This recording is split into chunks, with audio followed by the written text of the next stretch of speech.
Bollywood actress Sonakshi Sinha की actor Zaheer Iqbal से हुई शादी ने लोगों के मन में कई सवाल खड़े कर दिए हैं, जैसे इस तरह की शादियों का रजिस्ट्रेशन कैसे होता है।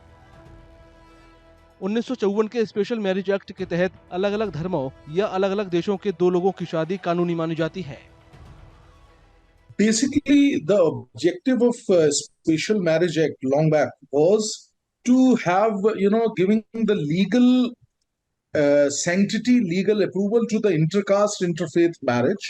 That is the most important. They want to continue with their own religion. They can't go and have Hindu marriage or Muslim marriage. So, to facilitate these people, this is Special Marriage Act is done.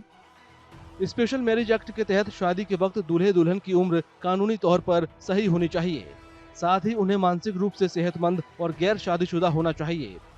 शादी से पहले उस जगह के marriage officer को भी जानकारी देनी होती है जहां दूल्हे या दुल्हन में से कोई एक कम से कम पिछले 30 दिनों से रह रहा हो।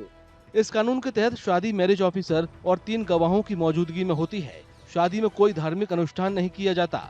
औपचारिकताएं पूरी होने पर मैरिज सर्टिफिकेट जारी किया जाता है। स्पेशल मैरिज एक्ट के तहत की गई शादी को भी दूसरी शादियों की तरह ही मान्यता मिलती है।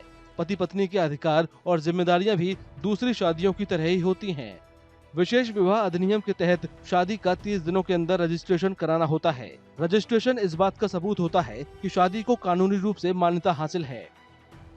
There is a special mechanism provided for the marriage disputes in the Special Marriage Act, wherein special provision is there. For divorce, they have to go to the court, whatever is the provision that is enumerated, that is